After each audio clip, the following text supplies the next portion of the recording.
Ibu SMK Universitas Pengarang dan hormati teman-teman CGP. Syukur dapat menjadikan kepada Allah SWT karena di siang hari ini 17 Oktober tahun 2023 kita bisa berkumpul di meeting room ini dalam rangka kegiatan aksi nyata 1.4 yaitu budaya positif. Dalam kegiatan ini kami dari CGP Angkatan 9 SMK Universitas Pengarang yang terdiri dari saya Sriwan Sapoko, kemudian sudah saya Pak Agus Fadzi, kemudian depan saya Pak Asad Badi, sampingnya Ibu Mahasiswa akan melakukan pengimbasan tentang budaya positif. Ya, nanti dari teman-teman CGP akan memberikan pemaparan kepada Bapak Ibu semua, kemudian nanti akan bergantian, setelah itu kita lanjutkan dengan diskusi. Kemudian mari pertemuan di siang hari ini kita bukan dan bersama rekan kita masing-masing dipersilakan. Selesai. Ya, untuk selanjutnya kami persilakan kepada Pak Fadzi untuk memberikan paparan tentang budaya tersebut. Waktu dan tempat kami berikan. Terima kasih Bapak Ibu sebagai moderator pada hari ini. Izin mohon berdiri Bapak Ibu semuanya. Sebelum saya membawakan materi, mari kita kondisikan diri terlebih dahulu. Dan tadi saya sudah keliling-keliling ngos-ngosan.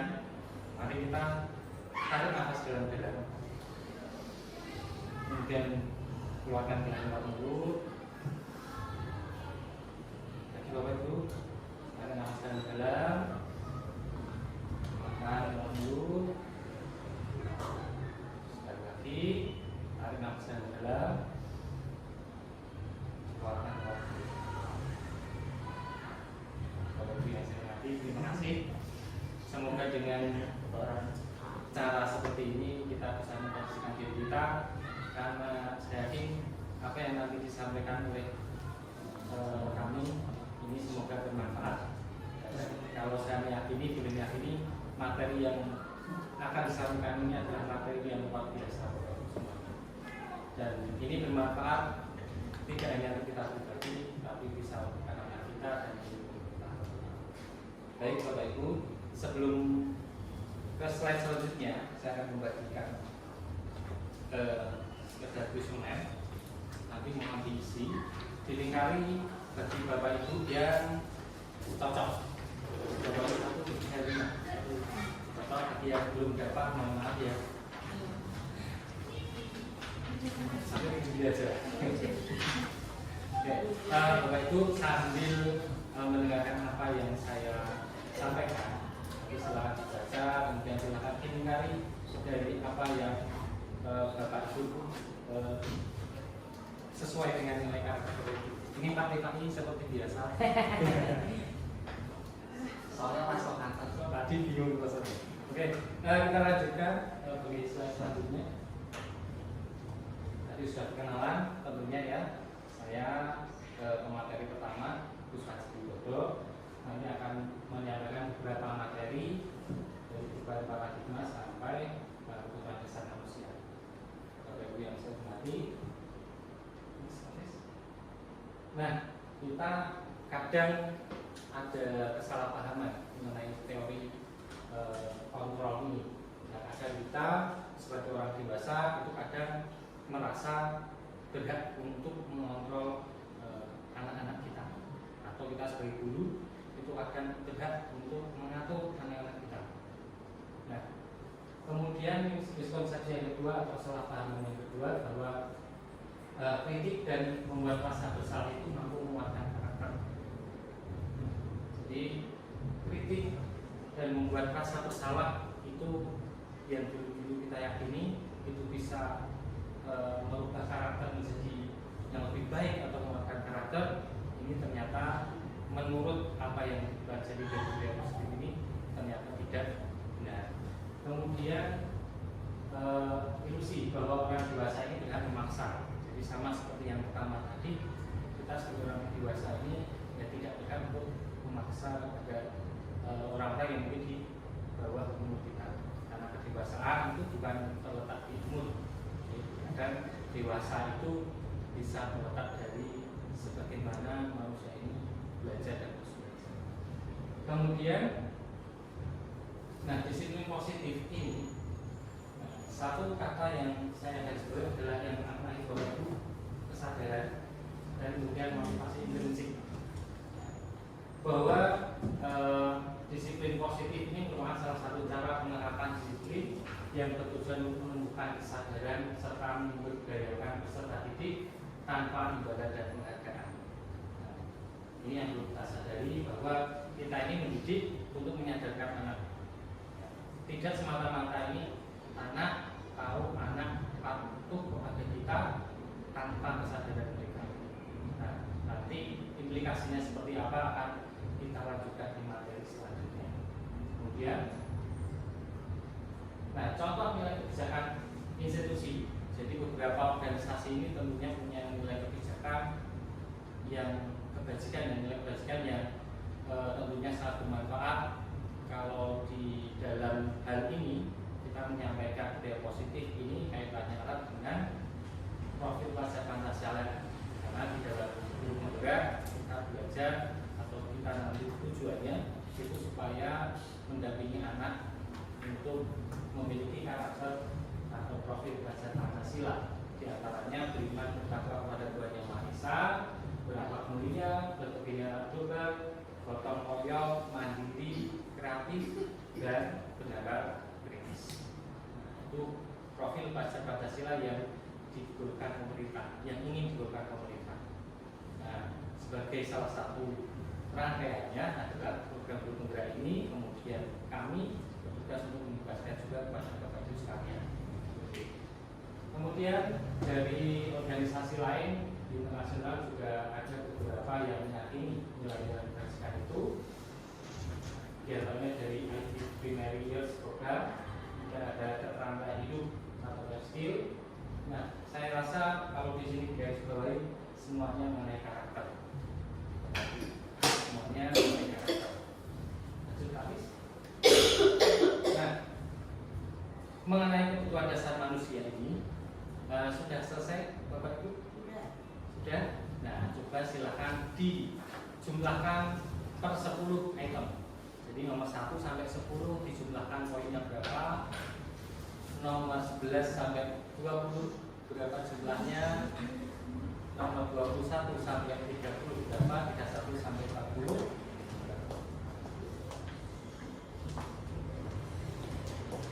10 menit cukup Bapak Ibu? Sisa ya? Mau dijumlahkan dulu.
Saya rasa sudah, Bapak Ibu, hampir semuanya sudah nih.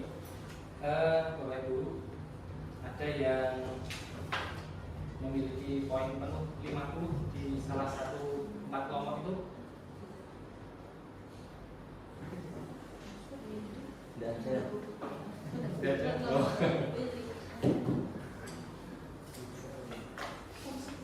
Nah, atau mungkin dari teman-teman Pak Adi mungkin yang paling tinggi di yang pertama dan terakhir. Yang pertama dan terakhir. Oke, kita uji dulu. Pertama dan terakhir. Bu Wahyu? Yang pertama dan terakhir. Pertama dan terakhir sudah. Bu Inga? Yang kedua dan terakhir. Kedua dan terakhir. Pak Rifai? Maksudnya kedua dan terakhir? Nanti dulu. Belum ada dulu. Belum. 10. Semua angka semua angka. Maksudnya kok kok bisa gitu? Nah, bisa. Karena sejarahnya diukur. Saya kita tahunya tinggi. Kedua itu 11 sampai 20. Iya, maksud saya gini. Tadi pertanyaan Pak Agus apa? Paling yang tinggi. Tertinggi. Kalau tertinggi kan maksudnya yang paling tinggi kan? Iya. Dengan satu maksudnya yang pertama gitu. Oke. Yang pertama ya. Budila sudah ada Pak? Belum. Oke, nanti bisa menyusul sambil saya melanjutkan ya. Nah, ini kaitannya Bapak Ibu dengan kebutuhan dasar.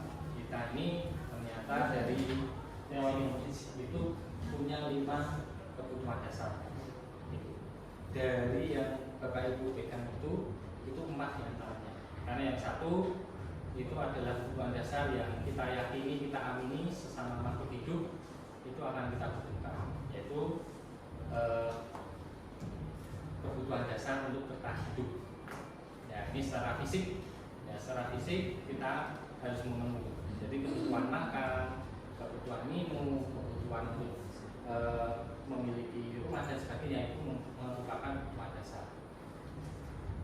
Nah, kebutuhan dasar manusia ini sesuai teorinya itu merupakan segala sesuatu yang kita lakukan untuk mendapatkan apa yang kita inginkan. Jadi ketika kita hidup ini, kita melakukan sesuatu, ini mesti punya dasar-dasar. Di antaranya 5 kebutuhan dasar tadi. Nah, kemudian seluruh kegiatan yang kita lakukan ini memiliki tujuan tertentu. Jadi kita mengerjakan ini untuk apa?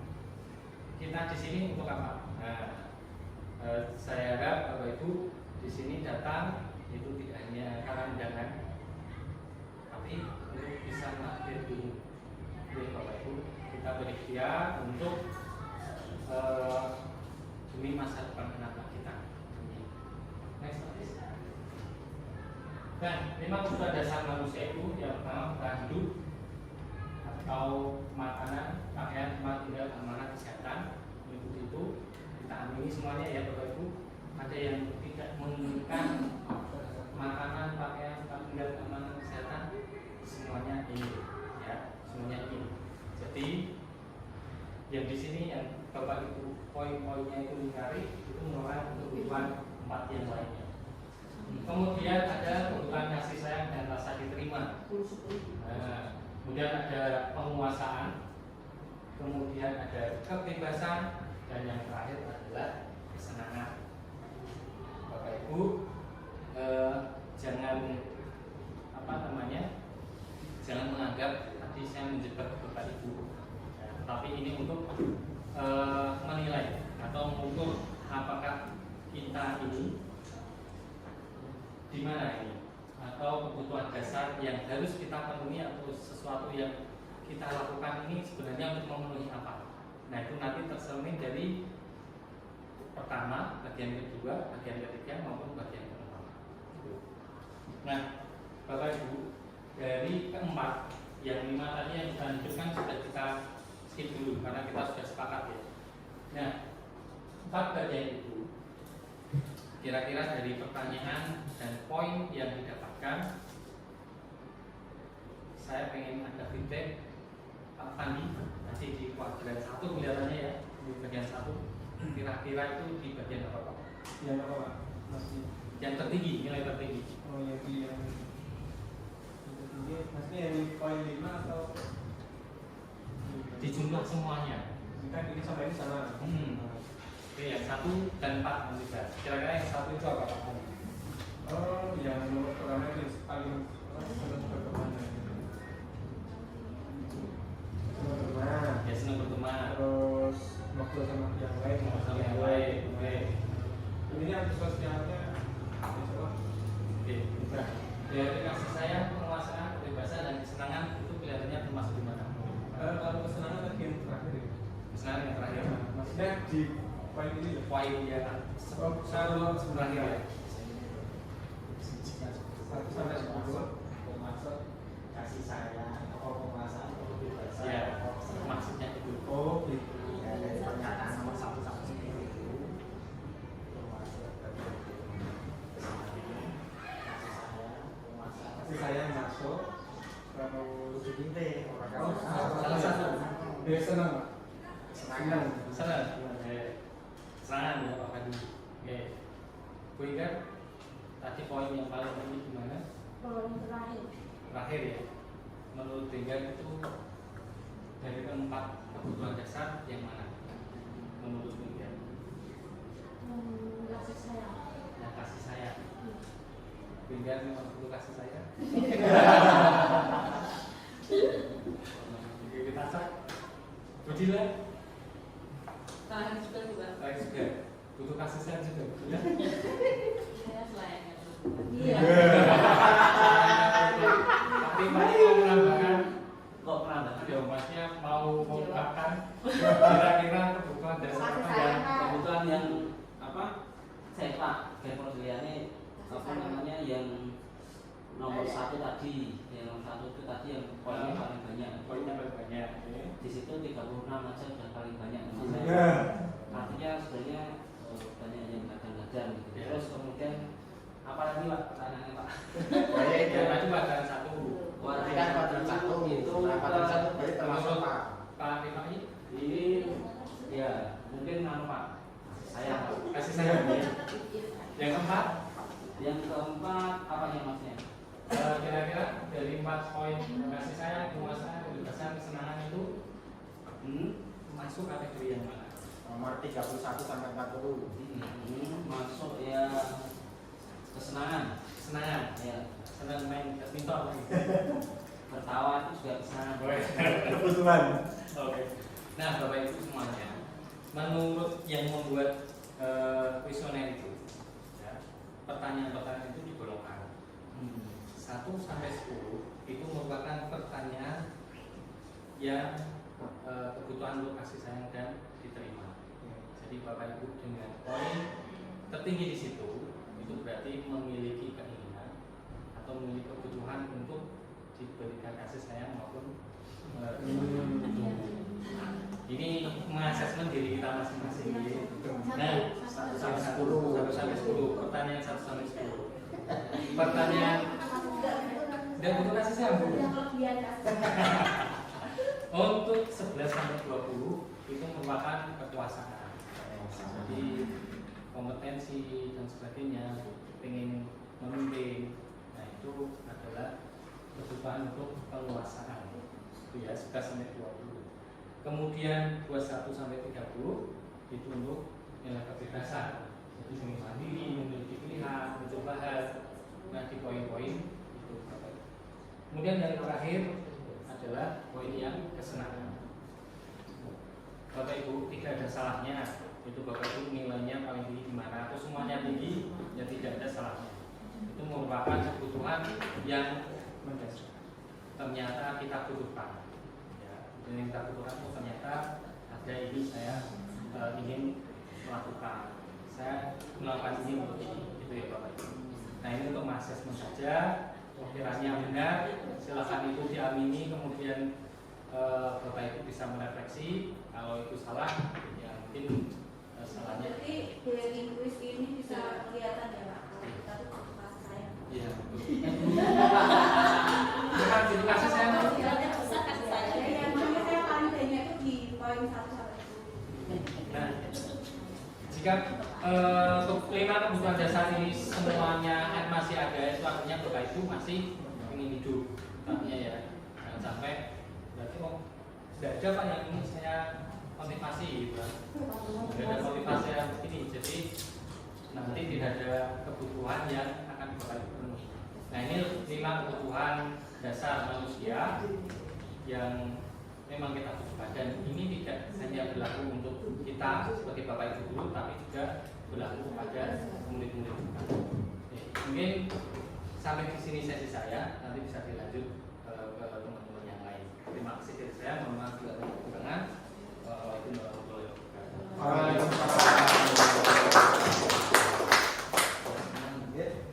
Pak, selanjutnya pada Pak Alisa Badi, kampus.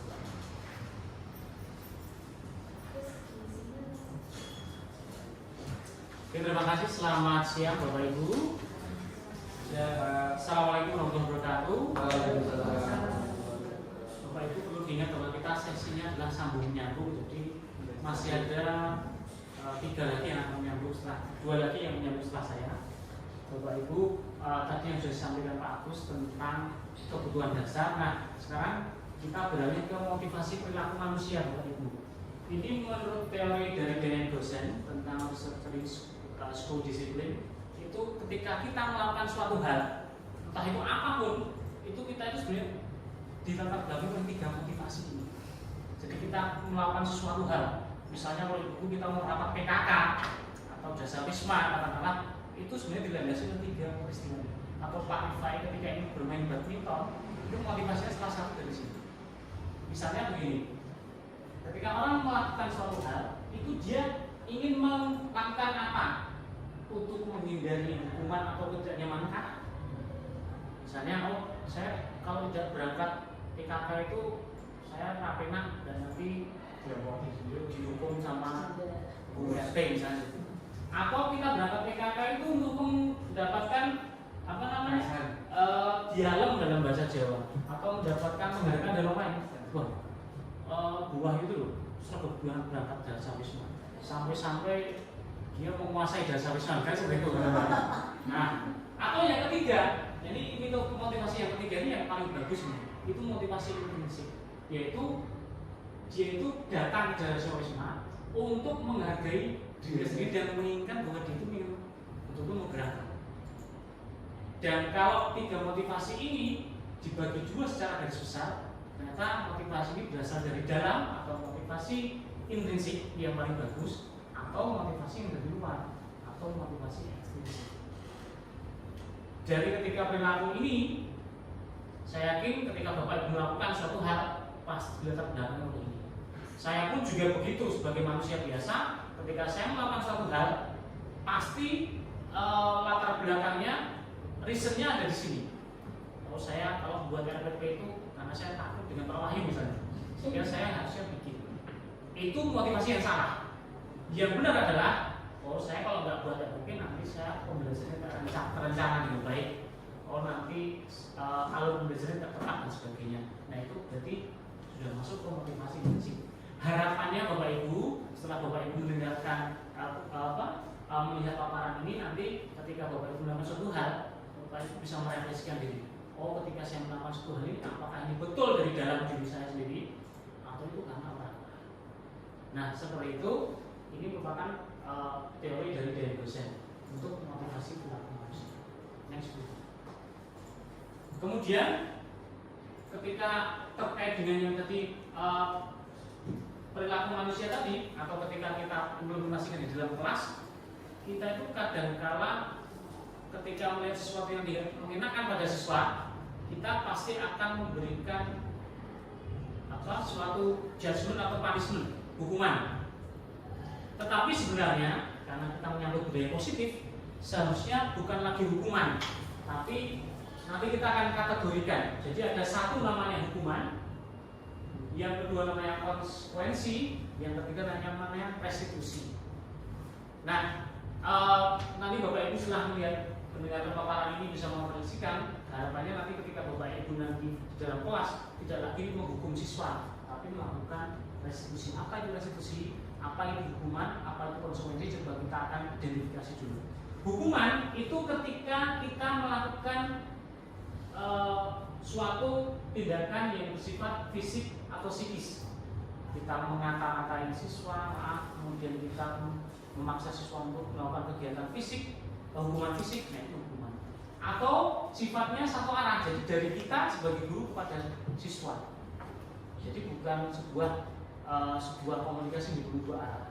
Kemudian itu tidak terencana tiba-tiba. Misalnya ketika kita melihat siswa melakukan pelanggaran, langsung apa yang terlihat di benak kita itu yang kita gunakan sebagai punishment atau judgment pada siswa. Nah ini hukuman. Hukuman ini adalah kasta yang paling rendah, yang seharusnya kita sebagai seorang guru janganlah seperti itu. Apalagi kita tidak. Ya. Nah, yang kedua, konsekuensi. Nanti saya itu.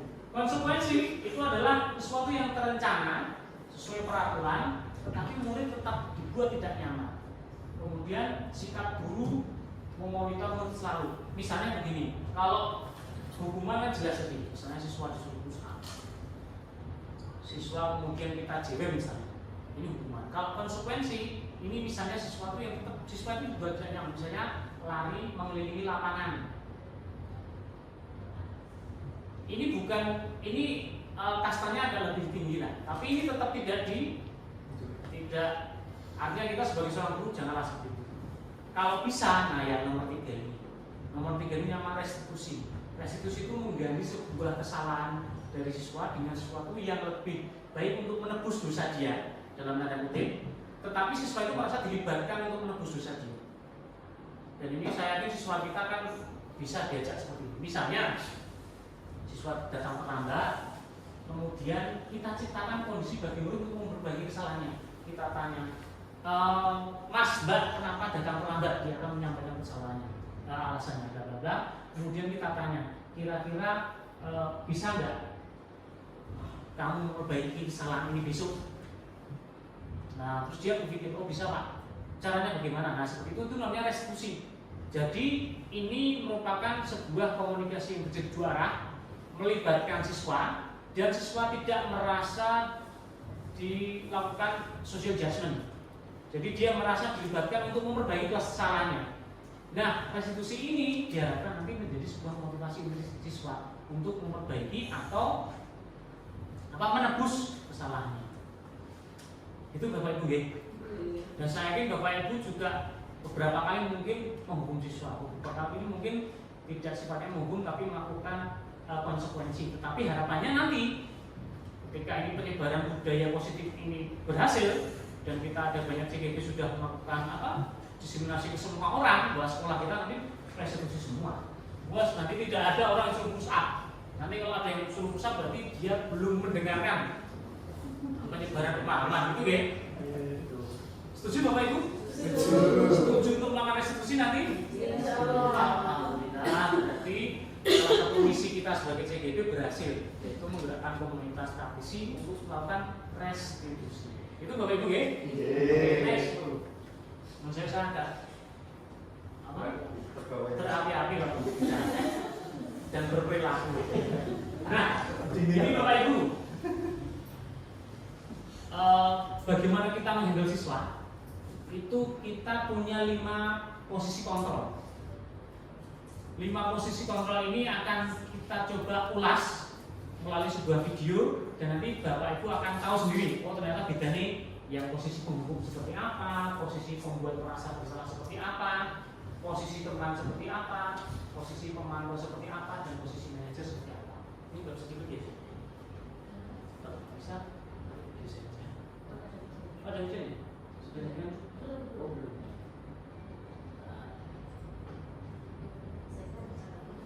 Nah, ini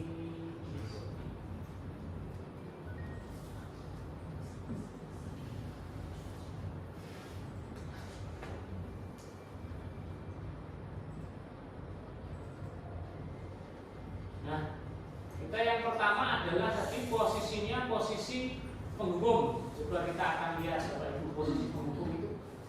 Posisi penghukum itu seperti apa? Nah, ini. Selamat pagi Bu. Selalu terlambat. Kamu deh pasti terlambat. Aku, saya. Apa? Apa coba? Alasan kamu apa lagi? Ini mirip seperti yang ya sekolah sebelah nih. Bentuknya seperti ini ya. Dulu sekolah sebelah.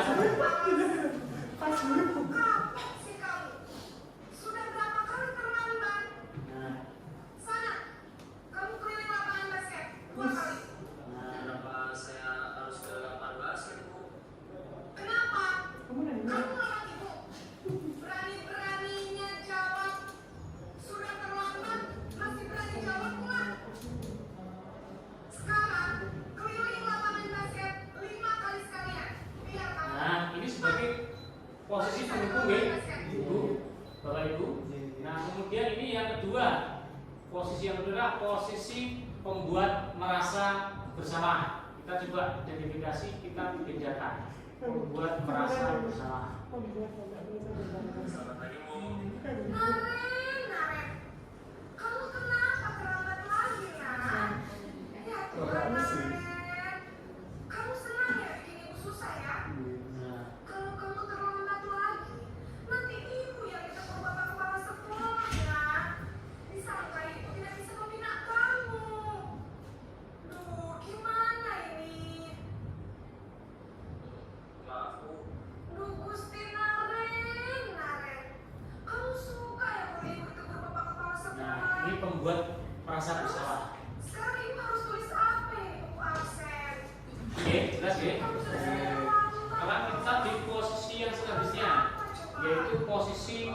teman. Maaf sekali. Ya sudah. Selamat pagi, Bu. Nah, ini posisi teman. Wah, sudah jam berapa ini, Nak? Terlambat lagi ya, sayang. Iya, Bu. Habis ibu saya lupa membangunkan saya, Bu. Kamu malah menyalahkan ibu kamu. Kamu bukannya anak yang larinya paling kencang. Kok terlambat sih? Iya, Bu. Saya memang terlambat bangun tadi. Jadi, biarpun saya lari kencang, tetap gak kekejar, Bu. Ya sudah, sayang. Oke, posisi teman ya. Nah, sekarang kita ke posisi selanjutnya, yaitu posisi pemantau. Bisa kan? Bisa lah, Bu. Selamat pagi, Bu. Nah, ini posisi pemantau atau pemonitor. Apa peraturan sekolah kita tentang jam berapa kita harus masuk sekolah, Nak? Kita harus di sekolah jam 7, Bu. Iya, betul. Sekarang sudah jam 7.20. Kalian sudah tahu konsekuensinya jika terlambat hadir? Paham, Bu. Saya harus tinggal kelas pas jam istirahat selama 20 menit. Iya, benar. Konsekuensinya demikian. Jadi nanti jam 9.30 pas istirahat, kamu harus tinggal di kelas, kerjakan tugas tambahan untuk ketertinggalan kamu, ya? Baik, Bu. Nah, itu ya. Posisi sekarang yang terakhir tadi posisi pemantau, sekarang posisi manajer. Nah, sekarang kita di posisi manajer. Selamat pagi, Bu. Selamat pagi, Raren. Maaf, Bu. Saya terlambat. Iya, sekolah masuknya jam 7, sekarang sudah jam 7.20. Jadi sekarang bagaimana ini, Raren? Maaf, Bu. Saya lupa setel alarm saya semalam. Baiklah, menurut kamu, keyakinan sekolah yang mana yang perlu kamu tingkatkan? Menghargai diri sendiri dan orang lain mungkin ya, Bu. Setuju. Jadi, apakah Naren meyakini prinsip saling menghormati tersebut? Iya, Bu. Saya meyakininya. Apakah Naren bersedia memperbaiki masalah keterlambatan ini? Bersedia, Bu. Bagaimana kamu akan memperbaiki masalah keterlambatan ini? Saya akan coba untuk tidak lupa menyetel alarm saya, Bu. Baik, kalau Naren lupa menyetel alarm di rumah, ada orang yang kira-kira bisa bantu mengingatkan tidak? Ada, Bu. Kakak saya, Kak Emma. Ada lagi selain Kak Emma? Selain Kak Emma, ada ibu saya. Baik, jadi yang mengingatkan Itu ya, Bu, Bapak Ibu. Jadi 5 posisi kontrol tadi kita sudah lihat. Kira-kira sekarang, kira-kira Bapak Ibu ketika menghandle siswa sering di posisi yang mana? Penghubung. Ya, itu saya kira masih wajar karena kita kan belum terkena diskriminasi tadi, orang punya bahan pemahaman. Jadi saya maklumi sampai hari ini. Tapi nanti di kemudian hari saya yakin Bapak Ibu sudah akan menjadikan hal itu dengan posisi yang lebih bijak. Kira-kira posisi apa yang kira-kira yang paling sesuai dengan budaya positif? Posisi manajer. Yang membedakan dari yang lain, posisi manajer ini memberikan sebuah dialog kepada siswa untuk memecahkan masalah siswa itu seperti apa. Jadi tidak satu arah, tapi 2 arah, sehingga dia merasa dilibatkan dan dia tahu bagaimana memutus kesalahan. Seperti itu Bapak Ibu ya. Jadi ada penghukum, pembuat merasa bersalah, posisi teman, posisi pemantau, dan posisi manajer. Posisi teman ini dia memakai bahasa yang lebih halus, kemudian persuasif. Kalau posisi pemantau ini lebih ke ukuran dan takaran. Misalnya, kamu tahu konsekuensinya apa? Nah, dia lebih ke strict masalah aturan. Kalau membuat merasa bersalah itu siswa yang dibuat dia merasa bahwa kesalahan ini membuat saya sebagai guru, pertama dimarahi kepala sekolah. Yang kedua, kalau seperti ini saya harus bagaimana? Siswa juga merasa tidak nyaman dan merasa bersalah. Kalau posisi penghukum sudah jelas, itu siswa langsung kita berikan. Nah, sekarang kita coba Bapak Ibu dari contoh penerapan posisi kontrol ini. Kasusnya siswa tidak memakai atribut lengkap saat upacara. 1. Posisi penghukum itu adalah hormat bendera selama 1 jam. Nah ini berarti dia menghukum, karena apa? Siswa dihukum untuk hormat bendera 1 jam karena dia tidak memakai atribut lengkap.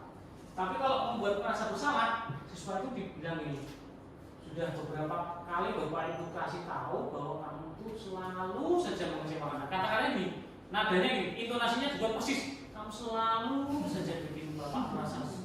Nah seperti itu. Jadi anak jadi merasa, wah kalau seperti ini berarti saya membuat Bapak Ibu jadi salah dan sebagainya, sehingga dia menjadi rendah diri dan sebagainya. Inferiority. Sekarang di selanjutnya. Ini kalau posisi teman, Isto, ayo dong ikuti aturan sekolah. Tolong bantu Bapak Ibu ya. Nah itu ada kata-kata seperti itu. Ya sudah, tidak apa-apa. Tapi lain-kali jangan buat seperti ini ya. Ini posisi teman. Dan ini juga tidak disarankan Bapak Ibu, meskipun dengan halus, tapi nanti dia merasa bahwasannya betul antara relasi antara guru dan siswa tidak terjadi dan tidak terjalin dengan baik. Kemudian untuk posisi pemantau, ini bahwasannya ini lebih ke tadi, bahwasannya siswa apakah kamu sudah tahu bahwa kamu melanggar peraturan sekolah. Nah, kamu tahu konsekuensinya. Kemudian sekarang juga kamu beri atribut dan jangan dihina. Hal seperti itu, ini juga posisinya masih memantau. Artinya ada aturan-aturan yang harus dia tepati di situ dan bagaimana dia memperbaikinya. Nah, harapannya kan nanti bahwasannya harapannya siswa itu akan pada posisi kita sebagai guru, sebagai posisi manajer. Nah, apa kamu tahu kesalahan kamu?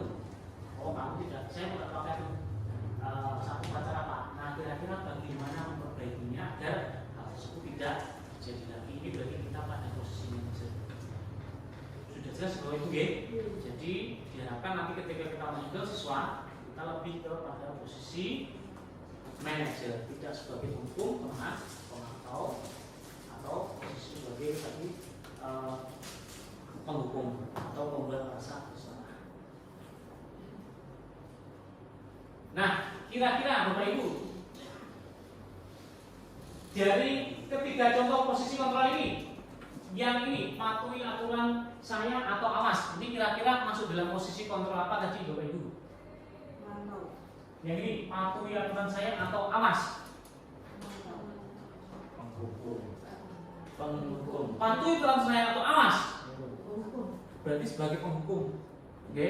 Kemudian yang kedua, merasa bersalah. Nah, gimana coba? Kalau orang tahu kamu berbuat gini terus gimana? Membuat merasa bersalah. Membuat merasa bersalah. Jadi siswa merasa, waduh, iya, nanti saya mengucapkan apa dan sebagainya. Yang ini, ayolah bantu ibu, demi ibu ya. Nah, ini posisi apa? Posisi teman. Next Bu.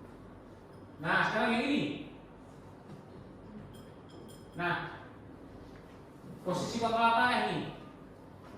Patuhi peraturan saya atau ini salah itu tadi. Patuhi peraturan saya ya. Atau nanti kamu harus menggantinya dengan istirahat ketika kamu masuk ketika pas istirahat sebagai pemantau ya. Kemudian yang ketiga, apakah kamu meyakininya? Jika kamu meyakininya, apa kamu bersedia memperbaiki? Apa rencana kamu untuk memperbaiki hari ini? Nah, ini berarti sebagai next Bu. Nah, itu tadi Bapak Ibu materi yang giliran saya, yaitu tadi menyampaikan motivasi dan 5 posisi kontrol. Semoga nanti bermanfaat dan Bapak Ibu bisa mengimplementasikan ketika menghandle siswa. Terima kasih. Banyak kurangnya saya mohon maaf. Assalamualaikum warahmatullahi wabarakatuh.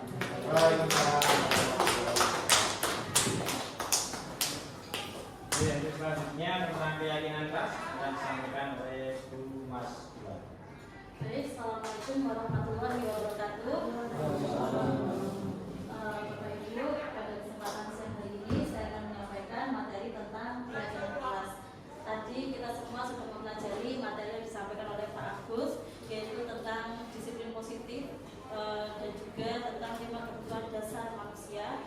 Setelah itu dilanjutkan oleh Pak Aris tentang 5 posisi kontrol dan saya yakin pasti setelah panjenengan mendengarkan apa yang dipaparkan oleh Pak Agus Agus dan juga Pak Arif pastinya ingin menerapkannya di dalam kelas masing-masing. Gitu kan Bapak Ibu, G? Nah, sekarang sebelum saya menuju ke keyakinan kelas, saya mau bertanya dulu ya. Coba mengapa keyakinan bukan peraturan kelas, Bapak Ibu? Mungkin dari Pak Sidik bisa menjawab mengapa keyakinan kelas bukan peraturan kelas. Ketika keyakinan atau peraturan gini, peraturan biasanya disepakati bersama atau mungkin sudah tertulis begini. Keyakinan ketika seseorang itu meyakini sesuatu, ya kan ini ada sesuatu yang baik, maka dia bagaimana untuk melakukan itu. Dan juga ketika kita berada di dalam kelas kita itu mau dibikin seperti apa. Nah, ketika kita satu kelas ibaratnya ingin semuanya baik, maka ketika satu kelas itu memiliki keyakinan di dalam melakukan berdasarkan aturan yang lainnya, dan mereka yakin bahwa dengan keyakinan itu mereka berada di baik secara bersama. Ya, terima kasih Pak Sidik. Kalau Pak Sidik, keyakinan itu peraturan yang dibuat bersama-sama ya, gitu? Lebih ke motivasi.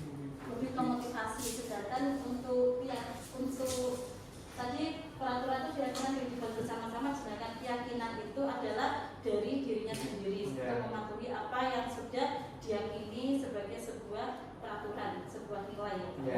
Kalau dari Bu Wahyu, caranya peraturan kelas itu dibuat karena sesuai dengan tata tertib yang dilakukan di sekolah. Jadi kalau melanggar itu aturan nanti hukumnya seperti ini. Kalau keyakinan saya tuh di kelas itu kan pasti ada sebelumnya itu kan ada kesepakatan baik dengan orang kelas gitu. Kalau misalnya nanti melanggar tata tertib seperti ini, nah itu tuh dibuat kesepakatan juga dengan wali kelasnya supaya bisa mengubah gitu, supaya anak-anak itu tidak melanggar tata tertib yang sudah diterapkan oleh kesepakatan. Ya, terima kasih Bu Wahyu. Kalau Bu Wahyu, peraturan itu adalah suatu aturan-aturan yang telah disepakati oleh sepihak, ya bisa disebut sepihak. Sedangkan keyakinan itu adalah suatu aturan yang disepakati bersama-sama, sehingga menimbulkan suatu aturan yang harus dijalankan secara mandiri ya, sesuai dengan keyakinannya. Kalau Bu Enggar, kurang lebihnya hampir sama dengan Bu Wahyu. Hampir sama gitu dengan Bu Wahyu. Pak Rifai, mengapa keyakinan kelas bukan peraturan kelas? Tadi di awal yang disampaikan Pak Agus tadi nyambung dengan Pak Agus, Pak Aris berulang bahwa kita sedang mencoba untuk menerapkan restitusi. Restitusi bukan hukuman atau bukan konsekuensi. Dan menurut saya, setelah saya jadi ingat apa yang disampaikan di sesi CGP yang lalu, Pak Eno pernah menyampaikan ada segitiga restitusi namanya. Nah, salah satunya adalah setelah ada memvalidasi kesalahan, itu tingkatan yang selanjutnya yang berikutnya adalah bagaimana caranya untuk menanyakan keyakinan kepada siswa itu. Nah, itulah yang dimaksud sebagai bagaimana menerapkan nilai-nilai seharusnya bagaimana, itulah nilai tertinggi dari keyakinan itu tadi. Dan saya terima kasih sekali sudah diundang di sini kali ini. Siapa tahu saya memang ditarget supaya saya lekas berubah, karena dari tadi yang disampaikan tadi Bu Eka yang mana, Bu Dila yang mana, Bu Retno yang mana, karena saya di strata yang paling rendah, masih memberikan hukuman push up tadi. Ya, terima kasih Bu. Bu Dila, bagus sekali ya jawabannya Pak Rifai. Selanjutnya Bu Dila. Dari beberapa teman-teman tadi sudah menyampaikan, kalau dari saya sendiri mungkin kalau peraturan seperti yang disampaikan Bu tadi dari satu pihak. Jadi kalau sedangkan keyakinan itu dari dua pihak, dari yang diatur dan yang membuat peraturan, ada kesepakatan sehingga menimbulkan motivasi untuk melakukan mentaati peraturan. Terima kasih Bu Dila. Selanjutnya Bu Indri. Menurut saya ya, sebuah peraturan itu tidak akan bisa jalan kalau tidak ada keyakinan di apakah aturan itu benar atau tidak. Jadi Jadi intinya keyakinan ya Bu ya, Indri ya. Ya terima kasih Bapak Ibu atas masukannya. Jadi benar. Jadi di sini peraturan itu adalah suatu aturan yang dibuat oleh sepihak. Sedangkan keyakinan itu adalah suatu aturan yang disepakati bersama. Jadi kita melakukan kolaborasi dalam menciptakan keyakinan tersebut. Kita melakukan kolaborasi bersama-sama, baik oleh guru dan siswa yang disepakati bersama, yang kita ambil dari nilai-nilai kebajikan. Dan nilai-nilai kebajikan tadi sudah disampaikan oleh Pak Agus tadi. Itu ya Bapak Ibu. Next. Nah, bagaimana membentuk keyakinan kelas? Yang pertama yaitu bersifat abstrak, yang kedua yaitu pernyataan bersifat berupa pernyataan yang universal. Artinya pernyataannya itu bersifat umum ya, semua orang bisa mengetahuinya. Selanjutnya dibuat dalam pernyataan positif. Nah, ini biasanya kan kalau peraturan itu kan ada seperti ini, dilarang membuang sampah gitu ya. Lalu jangan rame. Apalagi kira-kira Bapak Ibu yang jangan gitu, kalimat-kalimat negatif itu Jangan menggunakan aksesoris berlebihan. Nah, jangan menggunakan aksesoris berlebihan. Nah, itu adalah pernyataan-pernyataan negatif. Jadi, dalam membentuk keyakinan kelas ini kita membuat dalam pernyataan yang positif. Itu. Selanjutnya, sedikit saja agar mudah diingat. Jadi, dalam membuat keyakinan kelas itu jangan terlalu banyak.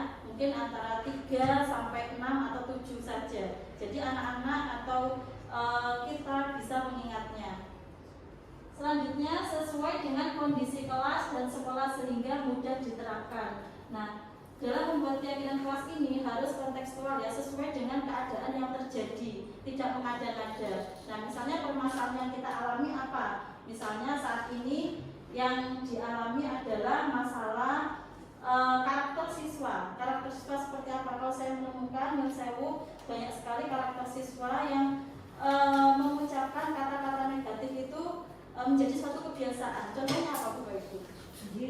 Banjir, jok itu saya sering itu mengingatkan di kelas Mas, jangan seperti itu. Kata-kata itu adalah ini. Nah, alangkah baiknya ketika kita membentuk karakter siswa tersebut, kita bisa menggunakan keyakinan atau kesepakatan kelas.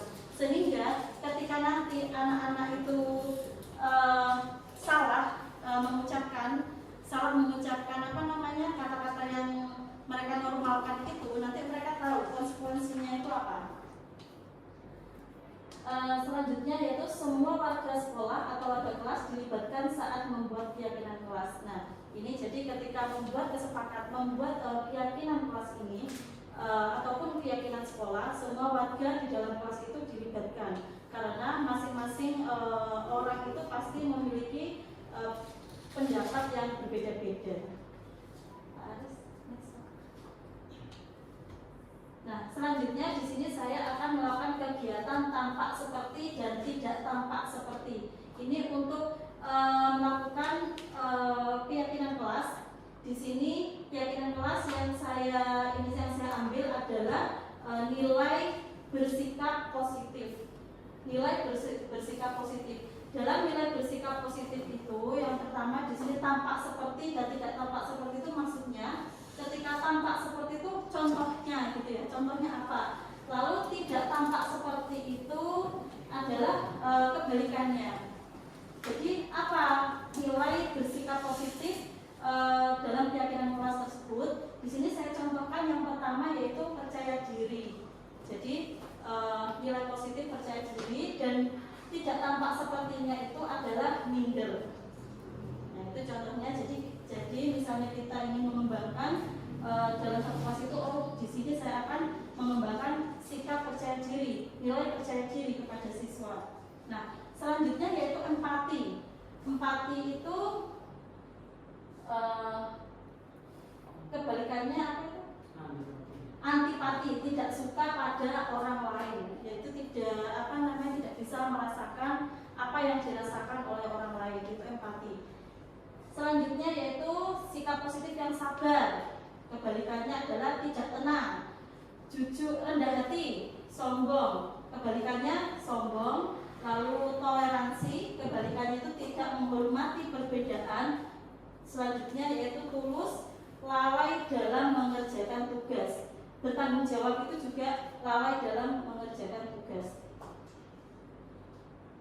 Nah, itu Bapak Ibu terkait dengan motivasi nilai positif.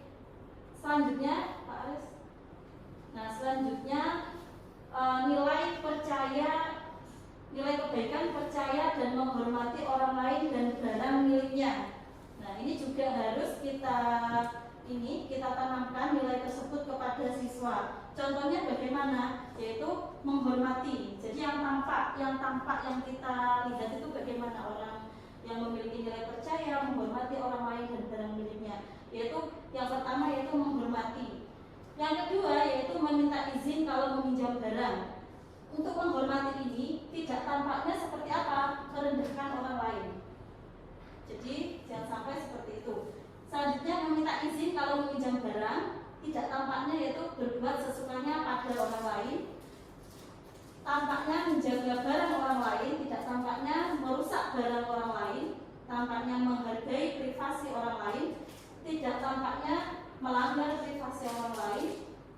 Yang selanjutnya itu mendengarkan dengan tulus, tidak tampaknya yaitu sering mengabaikan, dan selanjutnya mengucapkan terima kasih dan menganggap semuanya sebagai hal yang wajar. Jadi ini adalah nilai-nilai yang akan ditanamkan pada peserta didik atau kepada murid terkait dengan nilai percaya dan menghormati orang lain dan barang miliknya. Selanjutnya setelah kita belajar tabel T, itu namanya tabel T tadi Bapak Ibu. Selanjutnya kita belajar tabel Y, di mana tabel bagian tampak seperti dari keyakinan kelas. Jadi dari tabel T tadi, Pak Aris bisa klik lagi. Ini kan misalnya di sini pada tabel T ini ada seperti ini. Apa nilai yang akan ditanamkan pada peserta didik? Misalnya menghormati, meminta izin, kalau meminjam barang, menjaga barang orang lain, menghargai privasi dan lain-lain. Nah, di tabel Y nanti ini kita jabarkan satu persatu. Apa yang terlihat? Tabel Y, Pak. Apa yang terlihat, apa yang terdengar, dan bagaimana berperilaku. Di sini saya mengambil contoh. Misalnya dalam hal menghormati. Tadi kan ada yang menghormati. Nah, di sini terdengarnya seperti apa? Jika ada sesuatu yang bisa saya bantu, tolong beritahu saya. Itu contoh. Jadi kata-kata ini bisa didengar oleh telinga. Selanjutnya terlihat. Jadi orang yang memiliki nilai menghormati itu akan memiliki akan terlihat bagaimana, misalnya muka cerah dan bahagia. Ketika ketemu siapapun dia cerah, senyum. Kalau di sini itu kan yang saya ingat dari Bu Farida itu senyum, dan senyum. Tapi memang kalau ketika kita bertemu orang itu senyum, itu hati kita itu enak ya, daripada mungkin ketemu Pak Aris gini aja, nah itu kan senyum ya. Selanjutnya tulus dan ikhlas. Jadi terlihat ketika orang saling menghormati itu tulus dan ikhlas, tidak mengada-ngada, memang benar-benar tulus dan ikhlas. Selanjutnya menunjukkan rasa terima kasih. Nah, ini penting sekali Bapak Ibu. Ini juga harus kita tanamkan pada siswa yang namanya menunjukkan rasa terima kasih. Kadang siswa kita itu kurang bisa mengekspresikan cara berterima kasih dan cara minta maaf karena menganggap semuanya itu sama. Nah, ini bisa kita tanamkan. Selanjutnya menggunakan bahasa yang sopan. Seperti itu.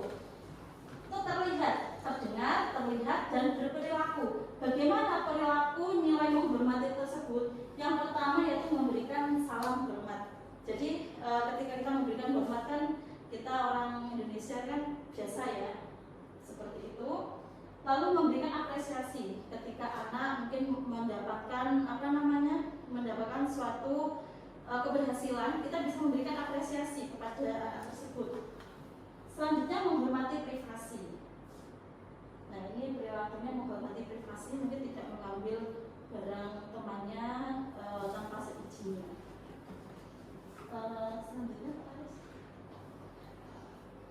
Selanjutnya dan tampak seperti dari keyakinan kelas. Kalau itu kan tadi seharusnya dari tabel T tadi itu kan dijabarkan satu persatu ya, dijabarkan satu persatu. Selanjutnya kalau ini saya globalkan dari yang tabel T tadi.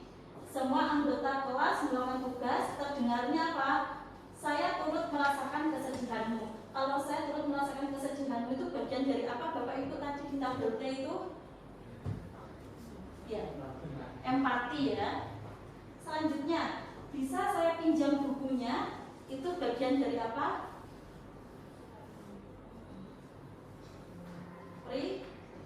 Privasi. Selanjutnya, kamu bisa bercerita. Saya akan selalu menjaga kerahasiaan apa yang Anda bagikan dengan saya. Dan terima kasih ya. Mungkin sama-sama temannya dia bisa mengekspresikan dengan kata-kata seperti itu. Nah, selanjutnya yaitu terlihat itu yaitu muka cerah dan bahagia. Tadi sudah saya sampaikan. Lalu terlihat ramah, tulus, ikhlas, amanah ketika meminjam barang. Jadi menempatkan barang yang dipinjam itu contohnya ke tempatnya semula. Selanjutnya yaitu berperilaku. Berperilaku itu adalah bagaimana dia berperilaku dalam menerapkan nilai-nilai tersebut. Misalnya senyum, salam, sapa. Sudah terlihat di sini senyum, salam, sapa. Jadi kalau di SMK sini ada sopan santun gitu. Sopan santun. Lalu memberikan salam hormat. Selanjutnya menjaga barang milik orang lain, saling tolong-menolong dan berempati. Ya, mungkin ini Bapak Ibu yang bisa saya sampaikan terkait dengan keyakinan kelas di siang hari ini. Terima kasih atas perhatiannya. Wassalamualaikum warahmatullahi wabarakatuh. Waalaikumsalam.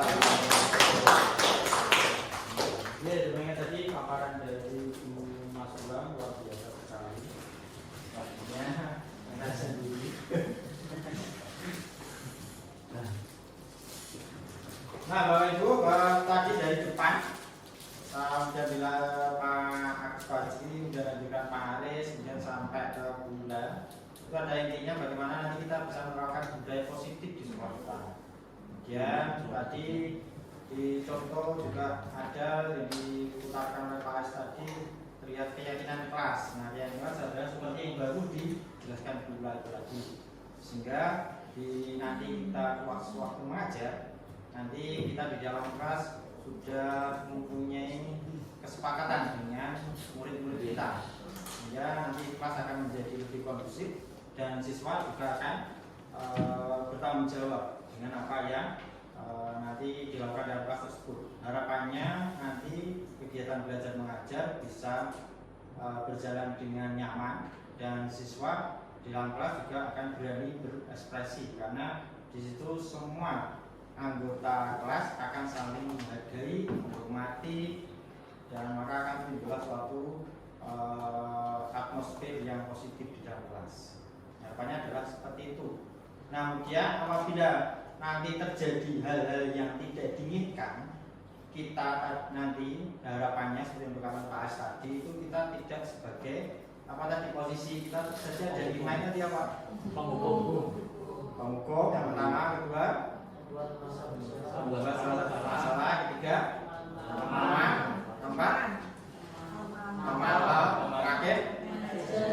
terakhir adalah manajer. Nah, tadi juga dijelaskan bahwa kita harapannya adalah sebagai manajer. Kalau penghukum itu sudah sering kita lakukan ya, sudah sering kita lakukan karena kita belum tahu teorinya dan dulu memang wajibnya belajar. Makanya saya ikut CGP supaya saya bisa belajar.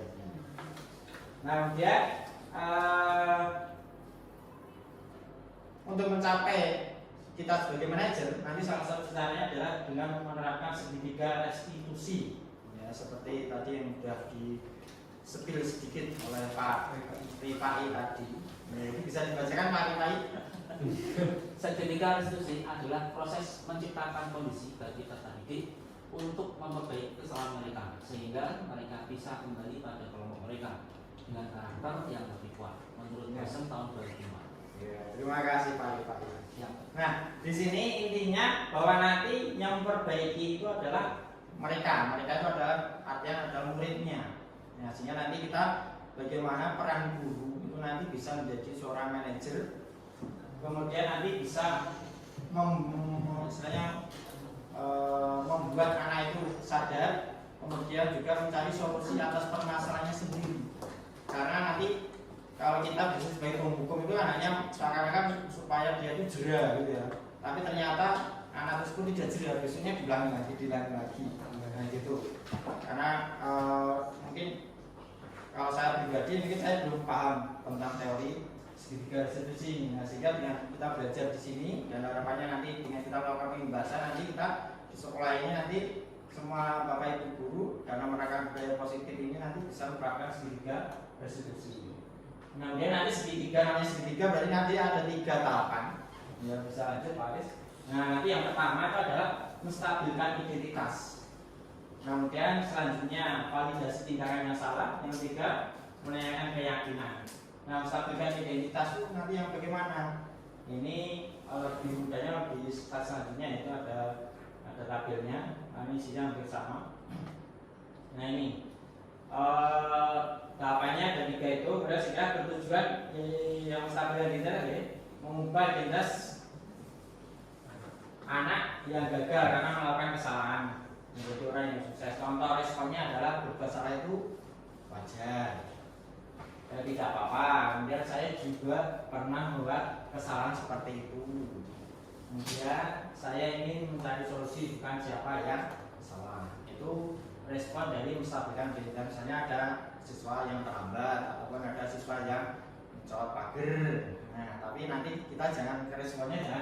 Saya dulu juga pernah mencolok pagar.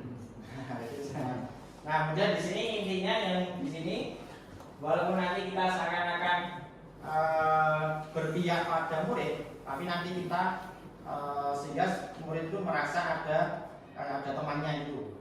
Nah, kemudian siswa tersebut akan terpancing untuk mencari solusinya. Nah, sehingga nanti siswa di sini jangan sampai merasa dia terpojokkan. Nah, kemudian nanti akhirnya dia tidak akan memberi respon dari pertanyaannya, dia hanya akan diam terus. Nah, disitulah pintar-pintarnya nanti kita sebagai guru untuk memposisikan diri. Kemudian yang kedua adalah validasi tindakan yang salah. Kamu masih punya alasan, responnya ini langsung aja. Kamu pasti punya alasan melakukan hal itu. Kamu boleh mempertahankan sikap itu, tapi kamu harus menambahkan sikap yang baru. Nah, sehingga di sini validasi ini untuk memberi tahu pada murid kita bahwa itu sebenarnya adalah suatu tindakan yang salah. Tapi jangan sampai nanti membuat siswanya itu menjadi malah takut. Nah, sehingga kita kalimatnya itu kalimat yang positif. Nah, kemudian yang terakhir itu menanyakan keyakinan. Kemudian ini apa yang kita percaya? Responnya gitu. Kemudian apa keyakinan itu kelas kita. Seperti contoh yang tadi diputarkan. Kemudian dari situ nanti yang setelah menanyakan keyakinan, baru nanti kita carikan bukan kita, nanti murid kita pancing bagaimana dia bisa mencari solusi dari permasalahan tadi. Seperti contoh tadi bahwa dia akan memasang alarm supaya tidak terlambat, misalnya bangunnya kesiangan. Kemudian tadi gurunya juga masih memperkuat lagi. Nah, nanti yang bisa membantu kamu siapa? Tadi jawab siswanya kan ada kakaknya dan ada ibunya. Nah, itu kemudian tinggal kita nanti perkuat lagi. Saya yakin kamu pasti bisa. Kemudian nanti kamu kapan akan mulainya ini? Mungkin langsung besok atau kapan? Nah, itu fungsi dari segitiga restitusi adalah seperti itu. Nah, sehingga nanti harapannya seperti dikatakan oleh Pak Aris dan teman-teman yang lainnya, nanti kita dalam menerapkan disiplin positif ini kita tidak sebagai penghukum, tapi sebagai posisinya adalah manajer dengan menerapkan segitiga restitusi. Itu Bapak Ibu dari penampilan kami nanti berempat, intinya adalah mengajak Bapak Ibu semua itu untuk bisa menerapkan segitiga restitusi. Nah, kemudian di sini tadi dalam menerapkan ini nanti kita harus membuat kalimat itu untuk supaya kita dekat dengan siswa itu jangan ataupun misalkan akan kita didikannya siswa itu jangan menyalahi prinsip yaitu kita akan berbohong. Kalau sederhananya siswa misalnya ngambil mangga gitu ya, tidak nembung, nanti jangan responnya saya dulu juga pernah nyalong pelem. Ya kalau kasusnya ya nyalong pelem, tapi kalau kasusnya ternyata anaknya nangkopeng, karena kita kan di sekolah menengah ya, nanti saya dulu juga pernah nangkopeng, itu kan sebenarnya kan kasus. Walaupun kita niatnya berbohong ya, seakan-akan supaya kita ada sesuatu seperti itu kayak ada temennya, tapi itu jangan meninggalkan prinsip bahwa kejujuran itu paling lebih penting daripada kita berbohong. Karena mungkin kita berusaha dengan sekuat tenaga supaya dekat dengan siswa, tapi terus kita melakukan kebohongan, itu tidak dianjurkan. Mungkin itu dari Bapak Ibu. Kemudian ada yang direspon, mari kita lanjutkan dengan diskusi saja. Ini bisa berbagi pengalaman dari Bu BK mungkin yang sering menerapkan segitiga restitusi. Sudah pernah Bu ya? Setengah. Berarti baru sampai lihat kasusnya. Contohnya yang sudah Bu, kita berbagi saja. Bebas Bu. Kasusnya itu kalau ada anak misalnya dibully ya. Ya dibully. Iya, ini kan kayak dibully gitu. Ya kita di situ menciptakan ikatan bullyingnya karena apa? Ya kita cari tahu latar belakangnya dia tuh kenapa juga gitu. Terus ya Ya Pak Bu, tadi yang kembali ke segitiga tadi Pak. Segitiga itu Pak, ya benar-benar. Ya.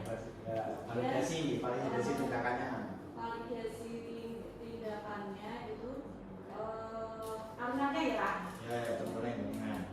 Kamu jangan merasa bahwa di kelas itu kamu gak punya teman gitu. Jadi kalau misalnya memang ada teman yang gak suka sama kamu, supaya kita harus bisa menjadi diri sendiri gitu. Jadi jangan selamanya dapat gitu loh. Jadi kita lihat dulu kalau misalnya kamu dibully, kalau memang itu tidak kamu lakukan, ya kamu biarkan teman itu menilai kamu. Nanti lama-lama kan mereka akan tahu sendiri bahwa sebenarnya tuh apa yang kita lakukan itu tidak sesuai dengan apa yang mereka katakan. Ini sebentar, ini yang dengan wawancara itu siswa yang dibully apa yang membuli? Siswa yang dibully. Yang dibully ya. Terus yang menanyakan keyakinannya no? Keyakinannya.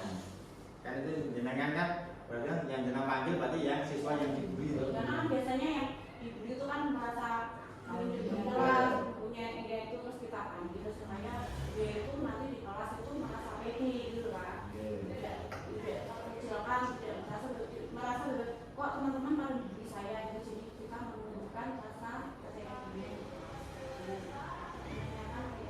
Setelah dicoba dengan apa yang kita kasih saran tadi, ternyata kan dia juga bisa melewati masa-masa itu. Gitu Pak. Nilai apa yang kita percaya apa keyakinan jelas kita. Contoh responnya seperti itu. Kalau kasih jenengannya siswanya yang dibully, siswa yang dibully yang kita wawancara supaya nanti dia pede lagi.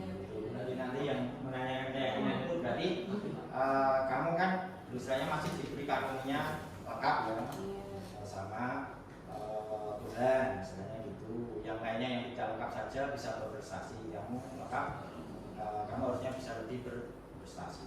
Sehingga nanti ini berarti beda konteksnya antara yang dibully dengan yang membuli, sehingga nanti kalimatnya juga akan berbeda. Oke, terima kasih Ibu. Nah, sehingga nanti harapannya Bapak Ibu yang lainnya nanti juga sewaktu mengajar itu tidak hanya targetnya itu konten materi saja, sehingga nanti Bapak Ibu juga harus responsif terhadap permasalahan yang ada di siswa tersebut.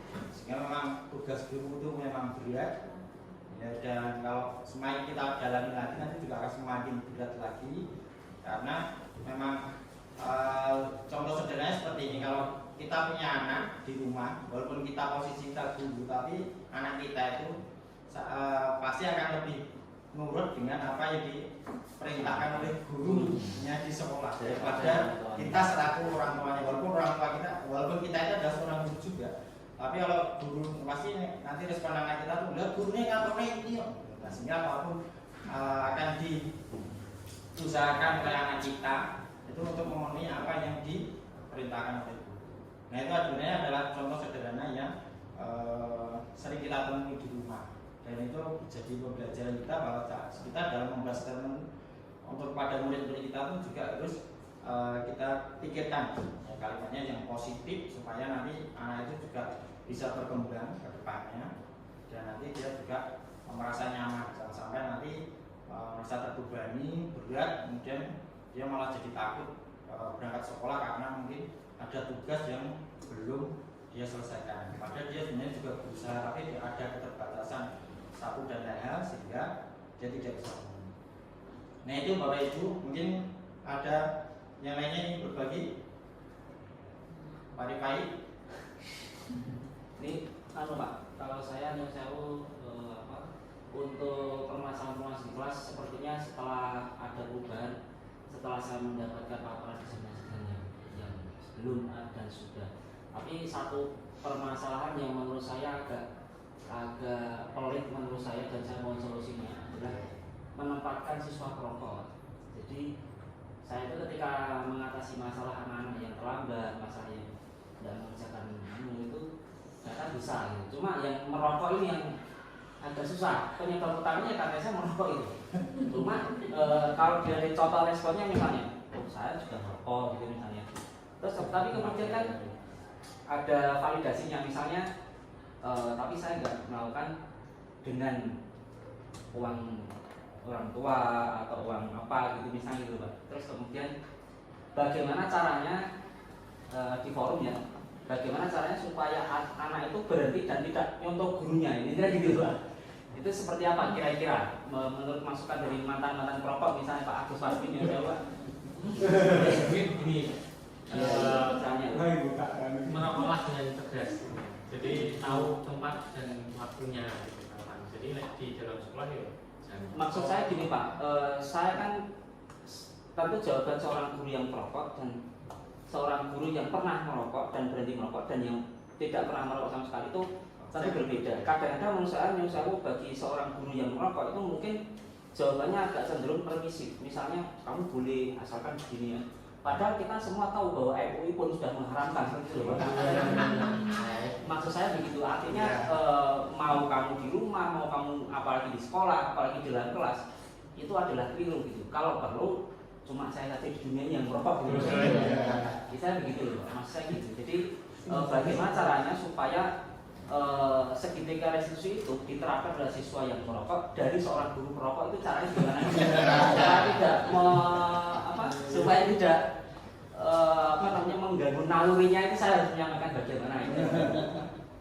Seperti itu Pak.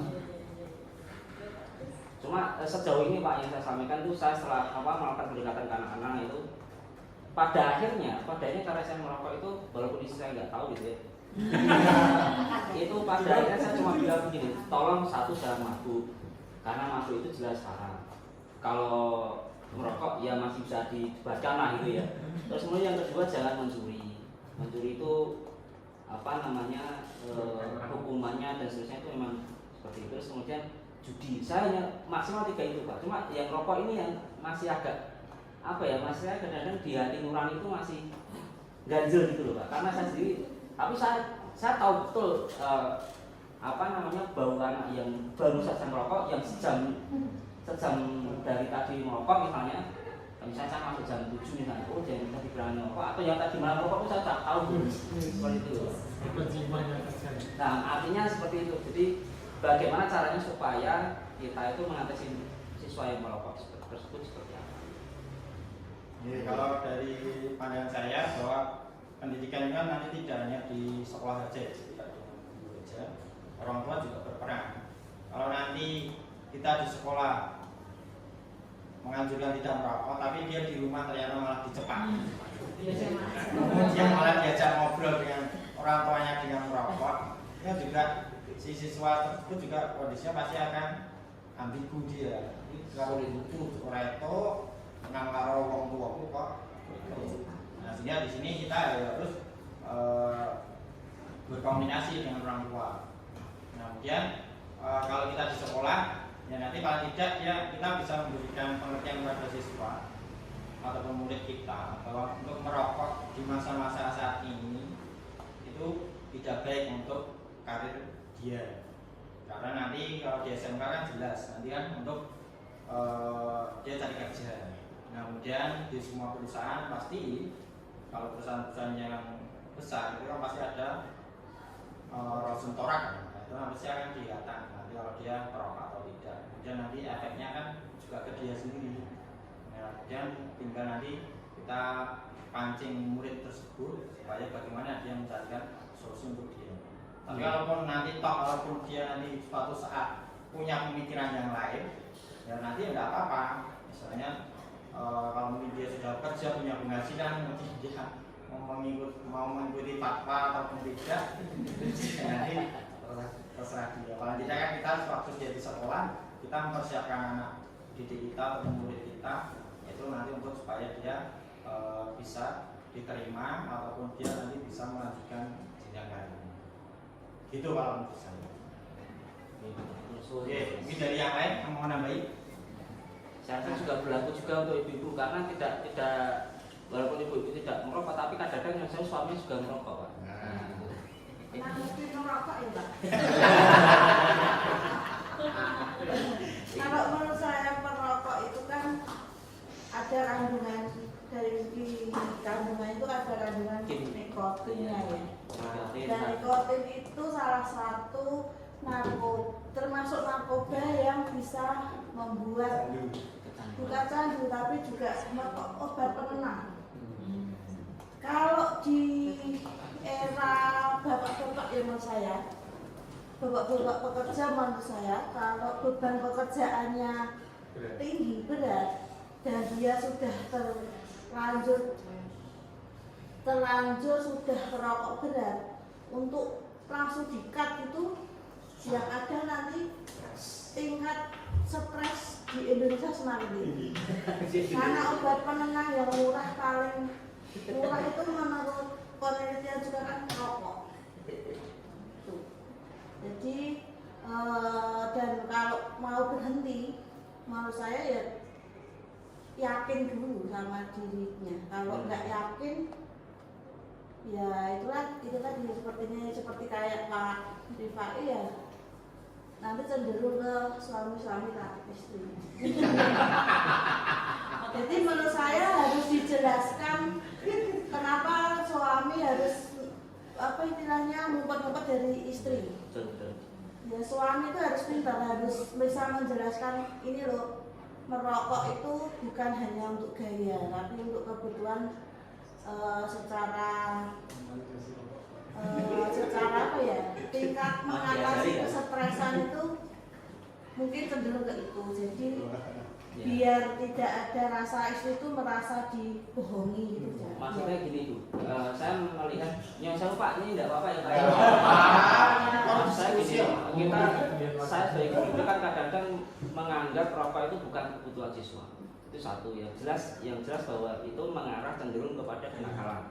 Lain halnya kalau saya sendiri secara pribadi sebenarnya itu kenakalan saya di balik orang lain misalnya. Dalam ini adalah orang tua saya dan istri saya misalnya. Jadi nggak ada maksud gaya, nggak ada maksud apalagi ketenangan misalnya gitu ya. Cuma memang kadang-kadang memang jadi nakal aja menurut saya gitu loh. Jadi saya ingin memberikan validasi bahwa merokok itu keliru bagi anak-anak gitu maksudnya. Gitu.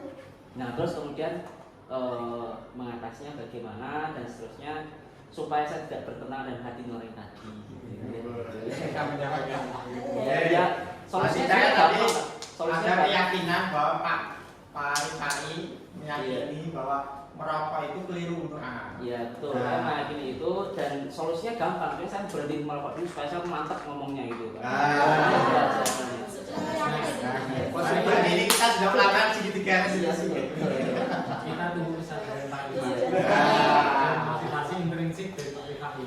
Ada masalah.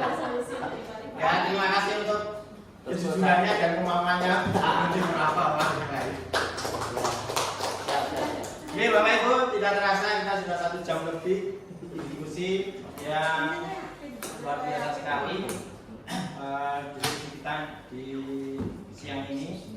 Semoga saja apa yang kami sampaikan pagi ini nanti bisa memberikan dampak positif kepada Bapak Ibu semua, terutama dalam menerapkan budaya disiplin positif di sekolah kita, sehingga nanti apa yang kami paparkan berempat itu nanti bisa memberikan dampak pada murid-murid di sekolah. Itu saja Bapak Ibu, kami selaku moderator apabila ada salah mohon maaf, dan apabila dari paparan teman-teman kami ini berempat ini apabila ada salahnya juga mohon maaf, dan mari kita terus untuk kita semua. Untuk mengakhiri kegiatan paparan di siang hari ini dan dengan diskusi, mari kita berdoa untuk agama dan budaya kita masing-masing. Dipersilakan. Selesai. Saya selaku pembawa acara